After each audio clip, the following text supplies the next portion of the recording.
right, so Tyree Kinnel, he was one of your representatives down in Chicago Big Ten Media Days.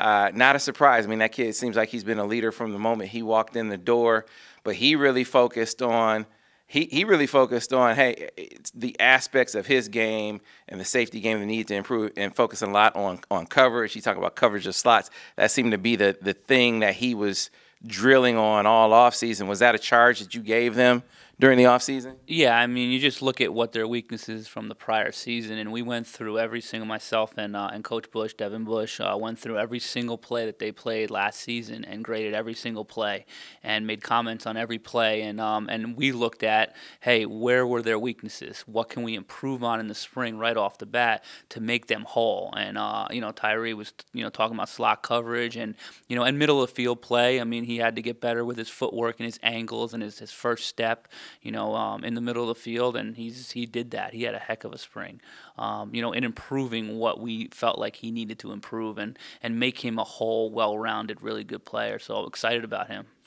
From being vocal, from that standpoint, I just thought that from the outside looking in, he would be the guy that would naturally take charge. Did you see that from him in the spring? Yeah, I mean, so Tyree, is not a natural vocal guy. He shows up, he does his job, but it's not like, hey, he's flamboyant, he's loud, he's not that. So, it's one thing that we concentrated on is just giving him moments and prodding him and telling him, hey, here's some times you have to say something. And so it's something that we've worked on as well with him. You've been coaching that leadership. He might be a natural leader, but being vocal about it, you've been coaching him on that. Oh, of course, yeah. I mean, it's even natural leaders when they're 17, 18, 19 years old, you can help them and grow in what they need to say and how they need to do it. So yeah, but he's really been the guy that step up and become the vocal leader. So I'm proud of where he's come for that too. Gotcha. All right. So over at the Rover spot, I mean, this is another outside looking in kind of observation, but you go into the bowl game and Josh Metellus doesn't start that game. As much as that probably is about rewarding Jamar Woods for how he played, I felt like, man, that's kind of like a message being sent, a challenge being issued to Josh, because he played in that game.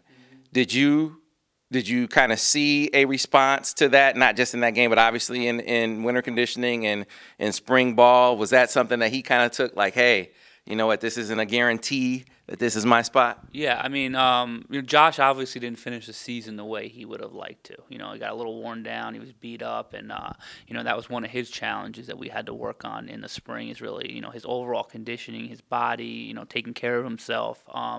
But yeah, so he was issued a challenge in the bowl game, and he responded.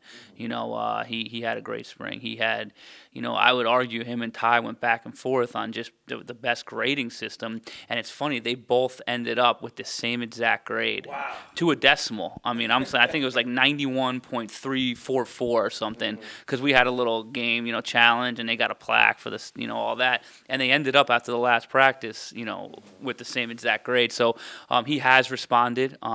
He's a guy that I feel really good about coming in and having a big year. And same thing with the leadership with him now. I mean, he's a junior now, so it's time to step it up. You don't have to just go about your business. The guys will listen to you. You've played a lot of football here, so it's nice when you get both those guys back. Trying to get a feel for it from the players during the spring when they would come in for interview sessions. I remember after one, they were talking about a practice where a lot of the corners were out for whatever reason, injury or what have you. And they said, Josh actually stood over and played some corner and didn't look out of place. Yep, he did a great job. Josh is very, very smart. He can pick up schemes. We could play him anywhere, and he'll understand what's going on. That's one of his biggest positives. And, we were banged up at corner, and we decided to move him out, and he did a heck of a job. It was a great day. That was a big step for him, too.